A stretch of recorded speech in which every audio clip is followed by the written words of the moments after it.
Nous sommes aujourd'hui ensemble pour une conférence avec Mille et une vies Habitat et Efficie. Donc, on va parler des leviers pour digitaliser votre relation client. Donc, j'ai la chance ce matin d'être accompagnée de Éric Laguerre et Maude Fleury-Boudet de Mille et une vies Habitat. Bonjour Éric, est-ce que vous pourriez nous en dire un peu plus sur qui vous êtes, s'il vous plaît? Bonjour à tous. Effectivement, je m'appelle Éric Laguerre, je suis directeur relations clients et missions sociales au sein du groupe Mille et une vies Habitat. Et à ce titre, j'ai en charge eh bien, la définition des stratégies et des politiques métiers pour les sociétés du groupe en lien avec les filiales dans le domaine de tout ce qui est relatif à la gestion locative, à l'inclusion sociale, à la relation client. Et par ailleurs, je pilote deux back-office que sont le back-office de gestion locative qui dessert toutes les activités mutualisées pour le compte des filiales et puis le centre de relations clients que nous venons de mettre en place avec Maud qui va se présenter. Et Bonjour, justement, voilà, bonjour Maude. bonjour, ravie d'être là avec vous. Donc, Maud Fleury-Boudet, je suis responsable relations clients multicanal. Donc, je travaille avec Eric et je travaille juste sur tous les projets qui tournent autour de nos canaux d'échange avec nos locataires, hein, que ce soit par téléphone, par le web, voilà. Donc, un certain nombre de beaux projets qu'on a le plaisir de mener. Et donc, pour ma part, je suis Léa Labattu et je suis responsable marketing et communication chez Efficie. Et justement, ça fait la transition avec ce que je vais vous raconter juste après. Qui est Efficie? Donc, Efficie, en fait, on est un éditeur européen de CRM. Donc, CRM, c'est gestion de la relation client ou relation locataire. On est un groupe européen. Notre siège social est basé à Bruxelles, mais on a des équipes de proximité à Paris, à Toulouse et à Lyon pour la France. Et on a une forte expertise sur le secteur de l'habitat social, puisque vous pouvez le voir sur ce slide, on accompagne déjà un certain nombre de bailleurs, que ce soit des OPH ou des ESH, pour leurs relations clients. Donc voilà, et c'est pour ça que j'organise ce matin cette conférence sur la digitalisation de la relation client. Alors, Eric, je vous appelle Marc ce matin, tout va bien? Comme vous voulez, hein. Eric, ce sera très bien. Est-ce que vous pourriez nous présenter un petit peu Mille et une vies Habitat, s'il vous plaît? Oui, bien sûr, Mille et une vies Habitat est depuis plus de 60 ans maintenant l'un des principaux acteurs de l'immobilier social. Nous sommes une entreprise sociale pour l'habitat, filiale d'AXA. Nous gérons à peu près 240 000 personnes. Nous gérons un peu plus de 90 000 logements. Nous développons à hauteur de 2000 logements par an. Nous sommes implantés dans un peu plus de 400 communes. Et tout ça, nous le faisons au travers nos filiales qui sont implantées sur 4 axes majeurs, que sont les zones tendues d'Île-de-France, au travers de notre société mère Mille et une vies Habitat, mais également sur la région Rhône-Alpes avec notre société Solar, en région PACA, au travers les 3 sociétés, Logis Familial Varois et Logis Méditerranée, et au travers notre implantation en Nouvelle-Aquitaine. Notre ambition aujourd'hui, c'est dans un contexte social, économique et réglementaire que vous connaissez, en pleine transformation, en pleine mutation, d'anticiper le logement social de demain et de répondre à l'évolution des attentes de nos locataires. Notre ambition, c'est bien de loger et d'accompagner nos locataires dans toute leur diversité et dans tout leur profil. Parfait. Alors, je vous propose de rentrer directement dans le cœur du sujet. Eric, quels sont selon vous les nouveaux canaux d'échange pour un bailleur et quels sont les canaux justement que vous privilégiez au sein de Mille et une vies Habitat pour communiquer avec vos clients? Alors, quand on parle relation client et d'une manière un peu plus générale de canaux d'échange, je pense qu'il faut parler à la fois de la vision client et la vision bailleur. L'un ne va pas sans l'autre. Et je pense qu'il faut à la fois traiter les deux sujets pour répondre aux enjeux, notamment du client, en termes de joignabilité, en termes de réactivité, en termes de transparence, d'expertise, d'accompagnement, que sont les attentes de nos clients. Mais je crois qu'il faut aussi répondre aux nouveaux enjeux des bailleurs aujourd'hui qui relèvent de la maîtrise des coûts de gestion et donc de la maîtrise des processus métiers. Et je pense qu'il faut combiner ces deux visions pour pouvoir délivrer un niveau de qualité de service à coût maîtrisé. Alors, si je m'arrête 2 minutes sur la vision client, je pense que d'abord le client est pas unique et il a au fil de sa journée des attentes différentes et en fonction de ses attentes, il va avoir des besoins qu'il va essayer d'assouvir au travers différents canaux d'échange. Pour certaines demandes, il va préférer s'adresser à son gardien et pour d'autres demandes, il va eh bien, préférer être un peu plus autonome dans ses actes de gestion. Et pour d'autres profils locataires, eh bien, il préférera décrocher son smartphone ou son combiné téléphonique pour avoir quelqu'un au bout du fil.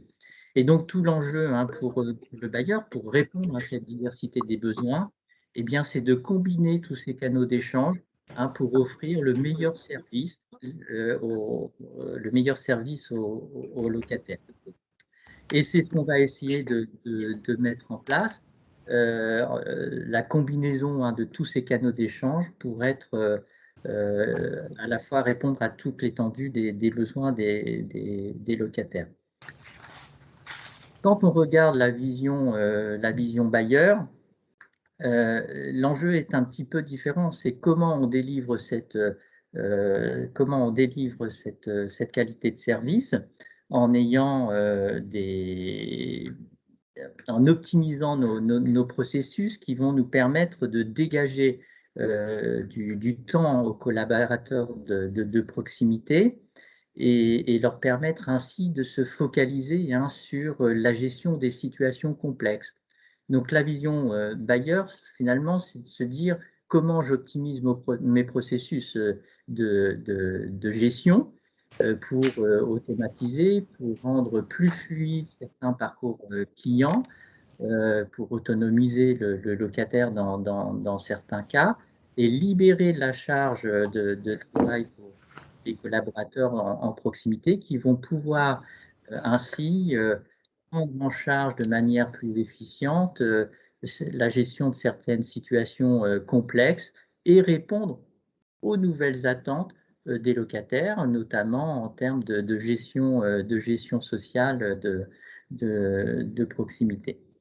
Donc, on a un enjeu, vous le comprenez bien, d'articuler à la fois cette vision client et cette vision bailleur, optimiser les parcours clients d'une part, optimiser les processus de gestion d'autre part, tout en assurant une joignabilité performante pour délivrer une meilleure qualité de gestion et délivrer une meilleure qualité de service pour les locataires.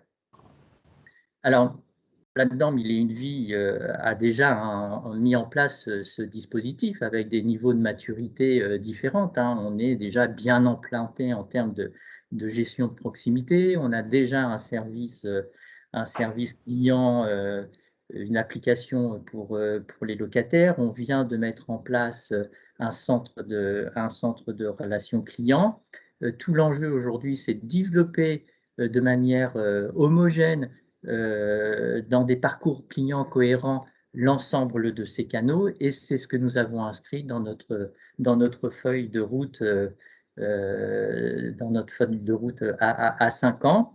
Et à ce titre, nous avons investi fortement dans la mise en place d'un centre de relations, dans un CRM, pardon, que nous avons développé au cours des derniers mois et qui vont nous permettre de piloter avec une vision 360 notre relation client. Alors justement, on va rentrer un peu plus dans le détail sur ce projet CRM, ce projet de gestion de la relation client. Maud, vous êtes responsable relation client multicanal chez Mille et une Vies. Mille et une Vies a donc décidé de lancer un projet CRM. Et quels sont pour vous, ou quels ont été du moins, les objectifs d'un tel projet? Alors, Eric en parlait, hein, quand on parle au global de relation client, il y a la vision client, il y a la vision buyer. Quand on regarde les outils, parce qu'on parle d'outils de gestion de la relation client, finalement, on a aussi, on doit avoir cette approche, c'est-à-dire qu'il faut effectivement que les clients aient des outils adaptés, faciles, compréhensibles pour nous contacter, mais il faut également que les collaborateurs du groupe aient des outils de gestion qui leur permettent aussi de gérer au mieux cette relation client au quotidien. Donc, c'est vraiment la même approche. Alors, on parle d'objectifs, c'est des gros projets, hein, donc voilà, c'est quand même très structurant, très important. Et quand on se lance dans cette voie-là, il faut vraiment se dire, mais quels sont mes objectifs? Et c'est ce qui va nous permettre tout au long du projet de garder le cap. Donc voilà, donc il y en a effectivement un certain nombre, hein. Peut-être on va s'arrêter sur les principaux. Quand on regarde ce type d'outil-là, déjà, le premier des objectifs, hein, c'est de partager l'information client. Quand je dis partager, alors la connaissance, l'information client, etc., c'est vraiment avec tous les acteurs qui sont en lien avec nos locataires. Donc, c'est bien évidemment les collaborateurs qui sont dans les résidences, les collaborateurs qui sont en agence, en direction territoriale, et également les téléconseillers, parce que le groupe a une expérimentation en centre de relations clients. Il faut aussi qu'ils aient accès à cette connaissance-là et qu'ils puissent, je dirais, tracer les demandes de manière simple. Donc, les contacts, les demandes clients, les échanges qu'on a et pouvoir, quand ils sont en contact avec ces locataires, informer sur les demandes en cours, vérifier s'il y a déjà des demandes, où est-ce qu'on en est, etc. Donc voilà, c'est vraiment cette idée de partage de connaissances et qui est vraiment centrale. Après, quand on regarde aussi ce type d'outils-là, on sait que forcément, ça doit être des outils, alors performants bien entendu, ça c'est clair, ergonomiques, etc., et qui peuvent dialoguer avec les autres briques de notre système d'information. Ça, c'est un élément essentiel, parce qu'effectivement, si on se dit notre objectif, c'est fluidifier les échanges, faciliter le travail au quotidien, et c'est vraiment ça qu'il y a derrière, il faut qu'on puisse aller récupérer ces informations un peu partout et les mettre dans un contenant qui soit bien adapté à l'exercice des métiers. Donc voilà. Après, il y a aussi d'autres objectifs qu'on ne voit pas forcément au départ, mais qui sont aussi très, très importants. C'est que ce type d'outil-là peut aussi nous aider suite à ces demandes, au traitement d'une intervention, etc., à aller capter des retours clients en termes de satisfaction. C'est vrai qu'on est très souvent sur plutôt des enquêtes barométriques, annuelles, etc., et pas toujours sur des approches d'enquête à chaud qui, pour le coup, sont très, très intéressantes. Alors, on est bien d'accord, hein, capter ce retour, c'est la première étape. Après, l'essentiel, c'est l'analyse qu'on en fait et comment, grâce à ça, on va aller faire bouger nos processus et aller vers l'amélioration continue. Mais c'est vrai que ce type d'outil-là, là-dessus, c'est un vrai plus pour faire ça. Et enfin, il y a un autre élément également assez important, c'est qu'on est souvent aujourd'hui sur le traitement d'un contact entrant, c'est-à-dire que la personne a une question, un problème, etc., elle nous contacte. Et il faut aussi à un moment fonctionner un petit peu différemment et certainement être plus proactif, nous, en tant que bailleurs, dans les contacts, pour derrière aller, quand c'est possible, vers du contact sortant, parce qu'il y a un événement sur une résidence, parce qu'il y a une régule de charge qui passe un peu importante, parce qu'on a une panne d'ascenseur, etc. Et derrière, pousser l'information sans attendre que la personne nous contacte pour nous poser des questions. Voilà. je dirais les objectifs majeurs, c'est ceux-là. Alors, on a plein de petites choses. Et encore une fois, c'est vraiment important de les poser au départ pour que ça nous serve de feuille de route.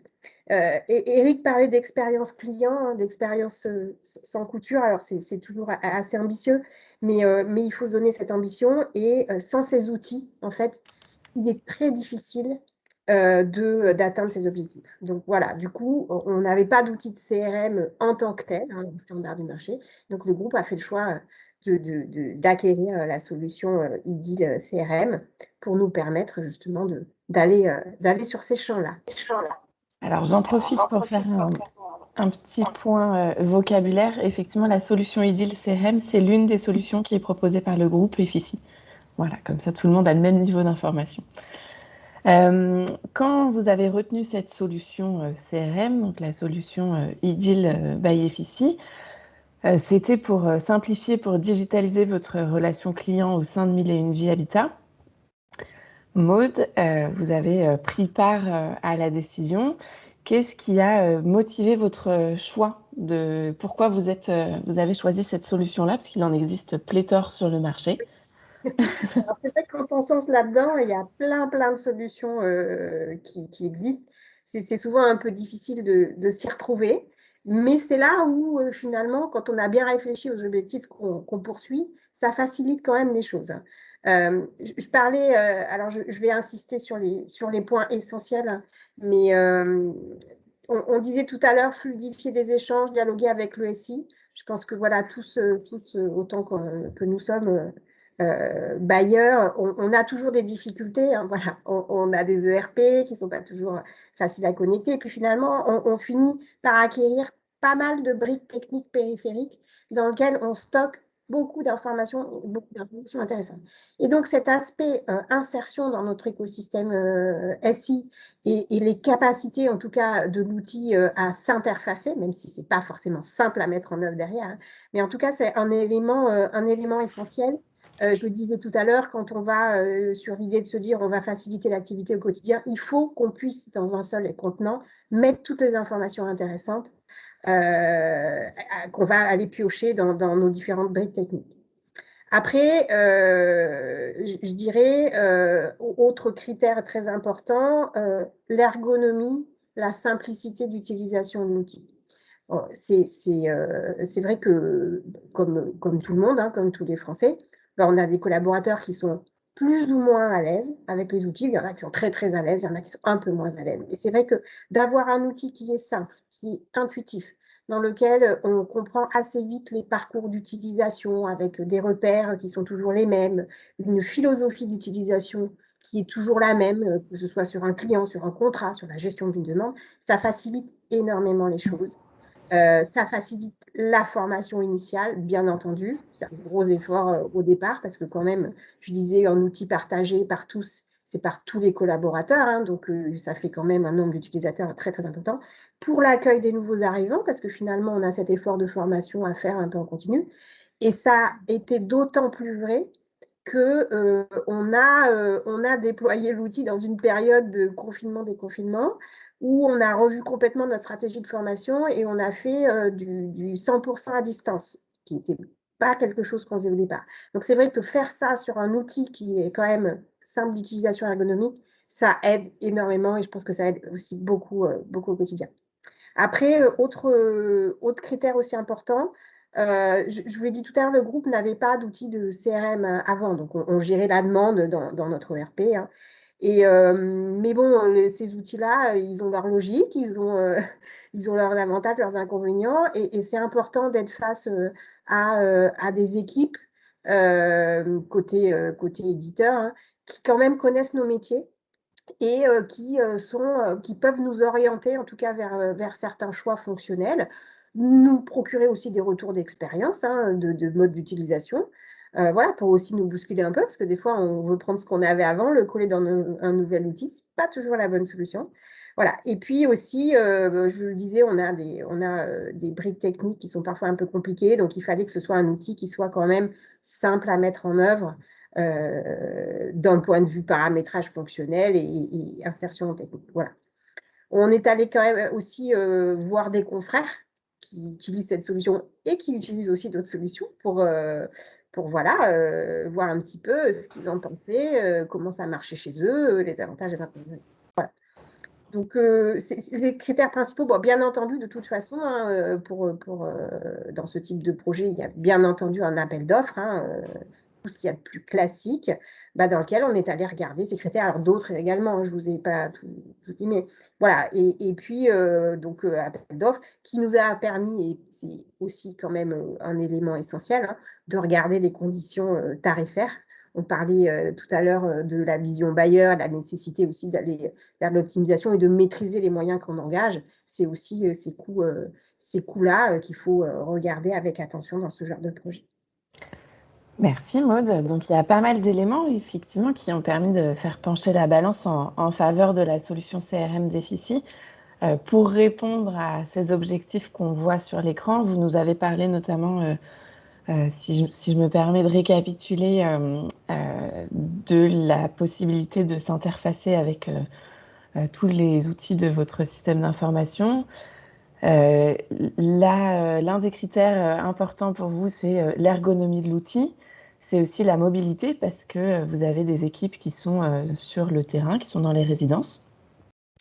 C'est aussi la capacité et l'expertise de l'éditeur à avoir des équipes qui connaissent votre secteur, qui connaissent vos problématiques, vos enjeux métiers, et puis à aller discuter avec d'autres bailleurs, voir un petit peu quelles sont les bonnes pratiques, quels outils ils utilisent, comment ils les utilisent.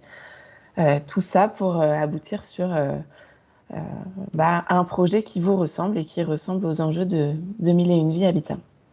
Est-ce que j'ai bien synthétisé? Bon, ça va. Donc ça fait 1 an à peu près que vous utilisez le CRM d'Efficie, donc la solution Idylle.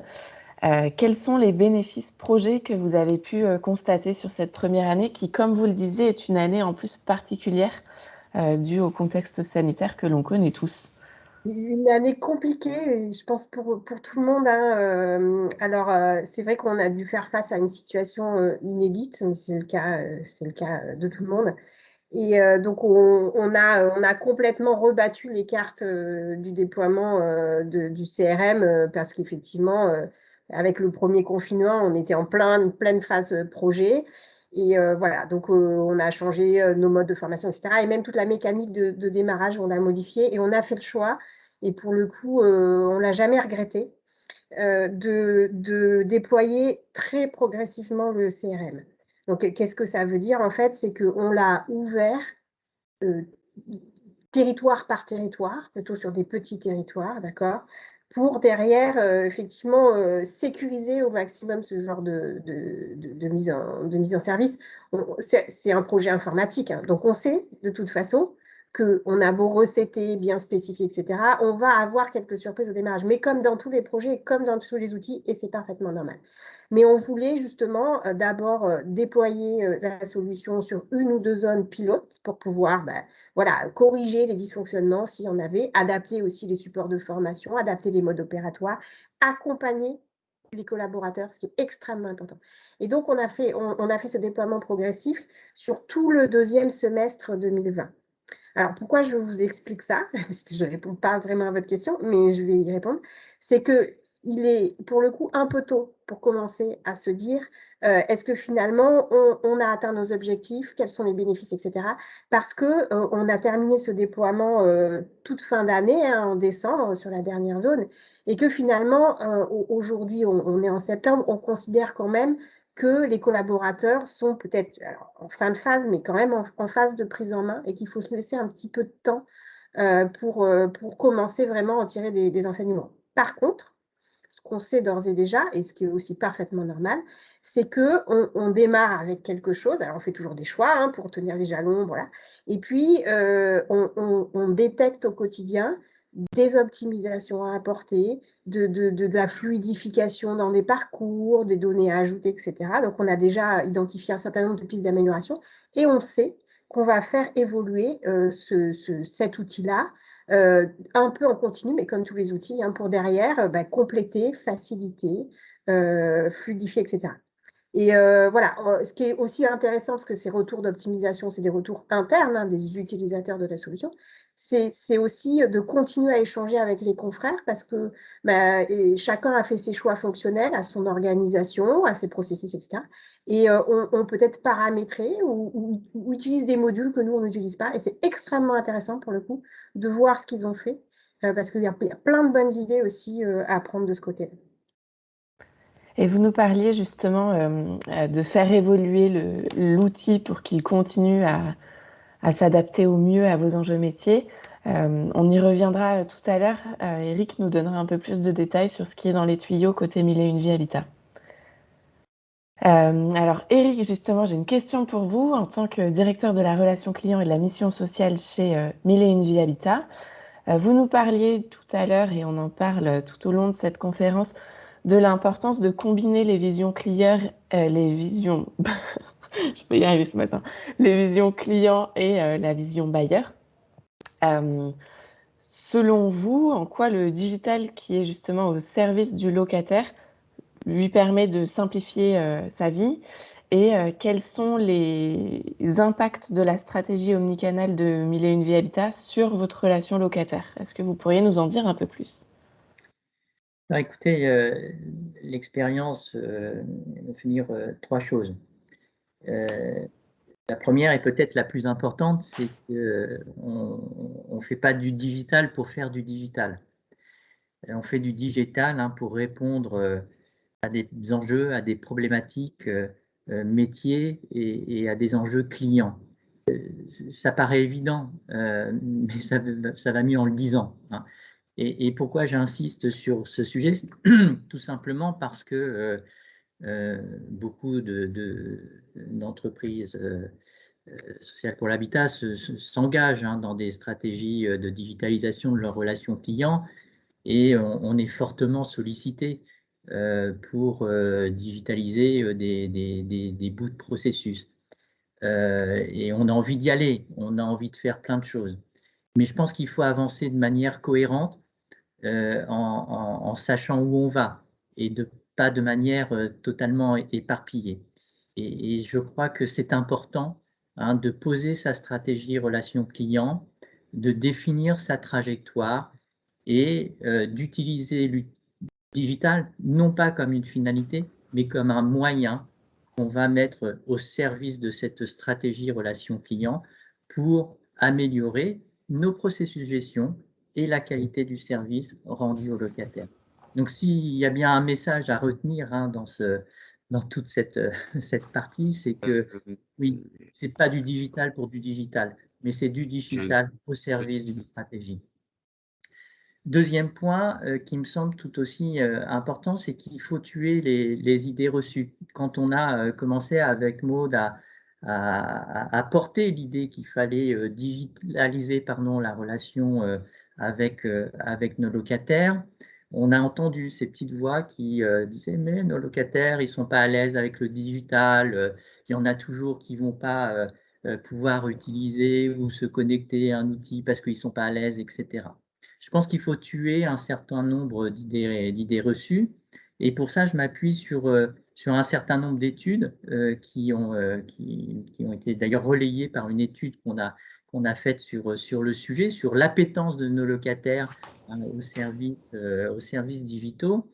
Et cette étude est riche d'enseignements parce qu'elle montre que oui, nos locataires sont au final bien équipés. Je vais vous donner quelques chiffres. Plus de 80% disposent d'un smartphone aujourd'hui et donc réalisent déjà des actes de la vie courante avec leur smartphone. On constate aussi quand même que on a interrogé le locataire, on s'aperçoit quand même que plus d'un locataire sur deux est très à l'aise avec son smartphone pour utiliser, pour réaliser des actes de la vie quotidienne. Je vais prendre deux, trois exemples, mais vous voyez bien que les services publics aujourd'hui ont développé des applicatifs hyper simples qui permettent de répondre très, très facilement, notamment sur, je vais prendre la CAF pour ce qui nous concerne, notre domaine d'activité, mais je pourrais en prendre plein d'autres aujourd'hui. Tous les services publics ont des services digitaux qui permettent déjà de réaliser des actes de gestion simples. Et donc le logement n'échappe pas à cette réalité d'évolution des manières de faire, de pratiquer de nos locataires. Et puis, comme le logement social, c'est aussi le reflet de la société, hein, on a une partie de nos locataires qui est très appétant aux services digitaux et pour qui il faut être en capacité de pouvoir délivrer des services assez performants parce que c'est là aussi où on va aller chercher des leviers de performance de gestion en apportant des services digitaux à la hauteur des attentes de nos locataires. Je reviendrai sur ce point un peu plus tard, ça me permettra de développer ce point-là. Alors, quand on a dit ça, je pense qu'il ne faut pas oublier non plus, et c'est mon troisième point, qu'il y a une réalité. Il y a une réalité, c'est que effectivement, il y a dans la population et parmi nos locataires quelques locataires qui, pour différentes raisons, ne sont pas à l'aise avec ces outils digitaux, avec ces applicatifs, avec le téléphone. C'est ce qu'on on parle de fracture numérique, mais cette fracture numérique, c'est aussi une réalité. On essaye de la prendre en compte, on y travaille, hein, notamment en termes d'accompagnement, mais ça reste quand même dans notre mode de gestion, dans la manière de penser nos parcours clients, une réalité qu'il faut prendre en compte. Donc il ne faut pas les oublier, ceux-là, d'où la nécessité, hein, je reviens à ce que je disais un peu en introduction, hein, de combiner tous ces canaux d'échange de manière à délivrer l'ensemble de nos services au travers différents canaux pour répondre à l'ensemble des situations. Donc pour répondre de manière très concrète hein, à la question que vous posez, quand on parle de digital, hein, il faut avoir une vision très, très pragmatique du digital. Je pense que les canaux digitaux viennent en complémentarité d'autres canaux qui sont existants et qu'au travers l'ensemble de ces canaux, on va arriver à délivrer l'ensemble de nos services à l'ensemble de nos locataires en fonction de leurs appétences et en fonction de leurs besoins du moment. Et ça, c'est super important et je me permets vraiment de souligner ce point parce qu'on parle beaucoup de digitalisation, de la relation client, etc. Et ce que vous dites, Eric et Maude, c'est qu'en fait, le digital ne fait pas tout. Il faut garder sa relation de proximité avec ses clients. Et finalement, c'est plutôt le digital comme complémentarité de tous les autres canaux qui existent déjà. Et c'est pour ça qu'on a écrit cette citation et cette phrase en très gros. Effectivement, le digital ne vit pas tout seul et il est complémentaire avec les canaux traditionnels. Si maintenant on parle un petit peu projet de CRM, projet de relation client, on est aujourd'hui entouré par un certain nombre de bailleurs. Vous êtes vous-même un organisme de l'habitat social qui a lancé son projet CRM. Si vous aviez des conseils à donner à nos bailleurs sur le déploiement d'un projet de digitalisation de la relation client, quels pourraient être ces conseils ? J'ai pas la prétention de donner des conseils, hein. Je peux juste tirer de l'expérience, passer quelques enseignements que je peux partager avec mes confrères ici présents. Parce que on n'est pas les premiers non plus à avoir mis un CRM, mais si vous voulez, quand même après quelques mois, quelques années de réflexion sur le sujet, on arrive à tirer quelques enseignements sur le sujet. Le premier, c'est effectivement là aussi c'est la palissade, hein, mais je pense qu'il faut se focaliser sur les bons sujets. Éviter la dispersion, rester dans sa stratégie, rester dans sa trajectoire. Ça veut dire quoi? Ça veut dire se focaliser sur les moments clés de la relation client. Ça veut dire avoir toujours en tête de répondre aux nouvelles habitudes de vie des locataires, parce qu'on est en constante évolution sur ces sujets digitaux, soit en termes d'attente, mais aussi en termes de produits et de services qui arrivent sur le marché. Et puis également, je pense qu'il faut garder à l'esprit que l'enjeu de la relation client, c'est de délivrer du service de qualité, et qu'à ce titre, la mission principale, c'est de traiter les motifs d'insatisfaction de nos locataires. Voilà, donc si vous voulez, oui, en résumé, il faut se focaliser sur les bons sujets et éviter la dispersion. Deuxième enseignement, je pense sincèrement que le logement social est un peu à la traîne sur les questions de niveau de services digitaux, et alors que il y a une norme qui est en train de s'établir, et cette norme, c'est ce qui est délivré aujourd'hui par d'autres secteurs d'activité.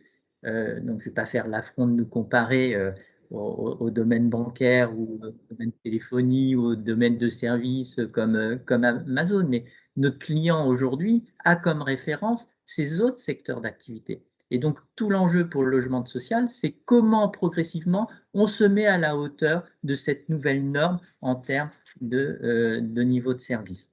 Ce n'est pas simple, ça se fera avec les spécificités de notre activité, mais en tout cas, le locataire aujourd'hui, il a cette norme-là.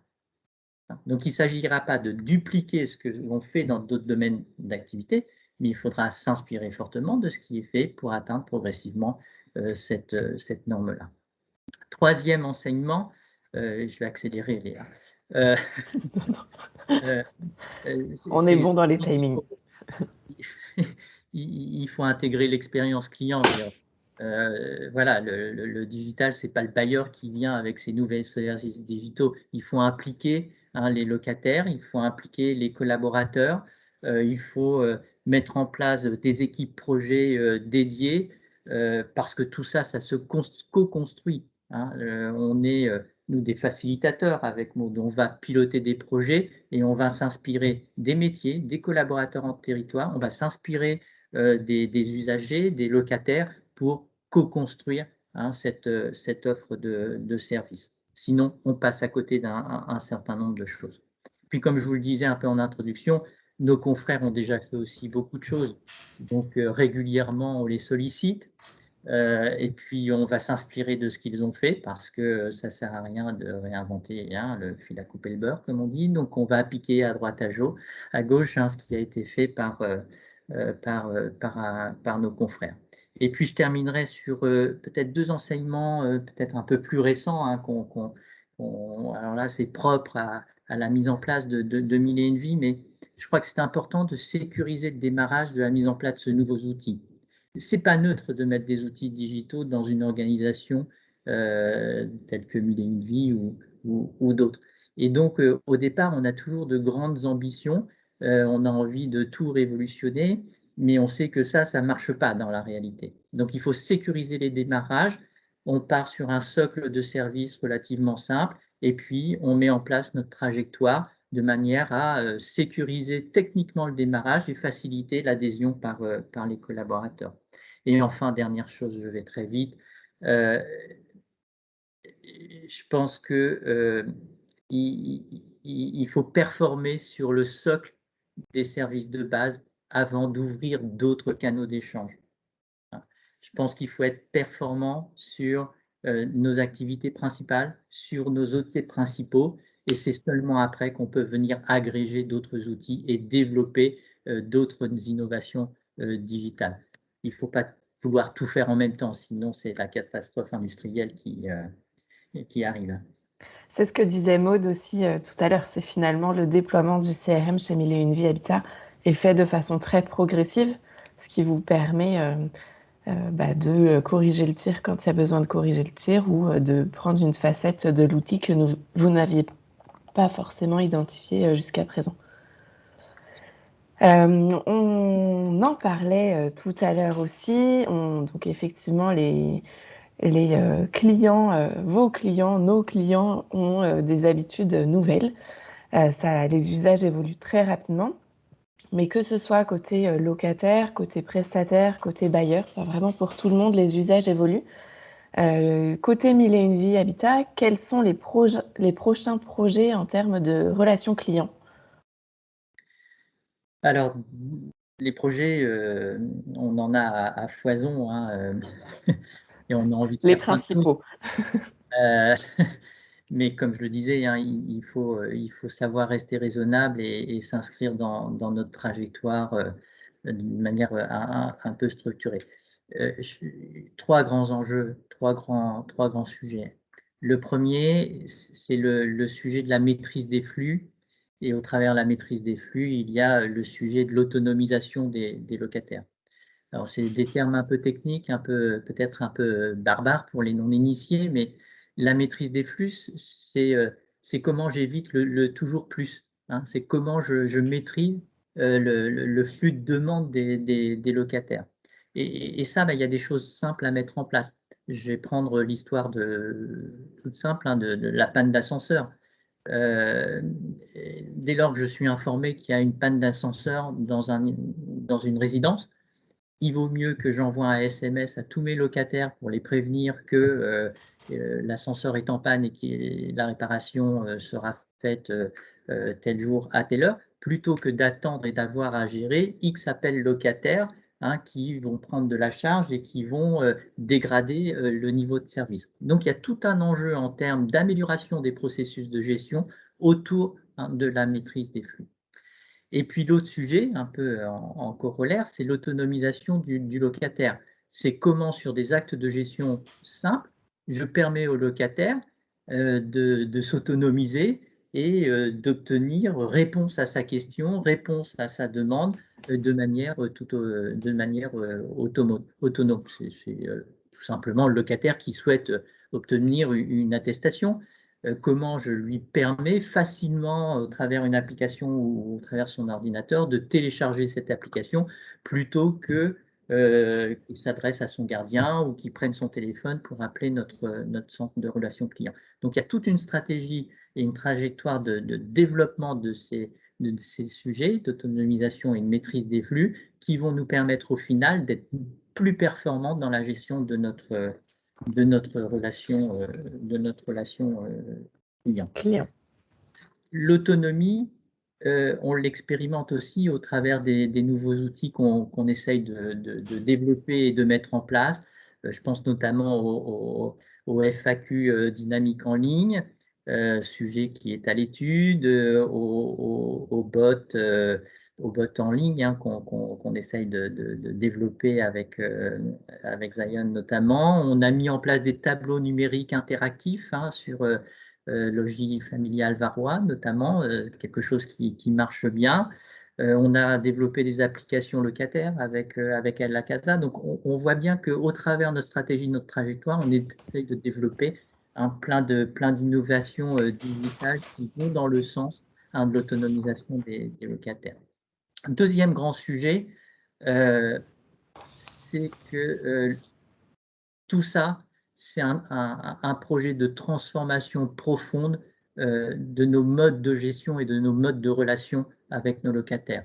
On parle beaucoup outils, c'est normal, c'est indispensable, mais les outils, ils n'arrivent à fonctionner que s'il y a des locataires qui sont réceptifs, hein, à l'utilisation des outils qu'on leur présente, mais si on a aussi des collaborateurs, hein, qui arrivent à adhérer à l'utilisation de ces outils, parce qu'on va transformer profondément nos organisations. Donc on développe, on met en place une démarche qualité, de service qui permet de mettre sous tension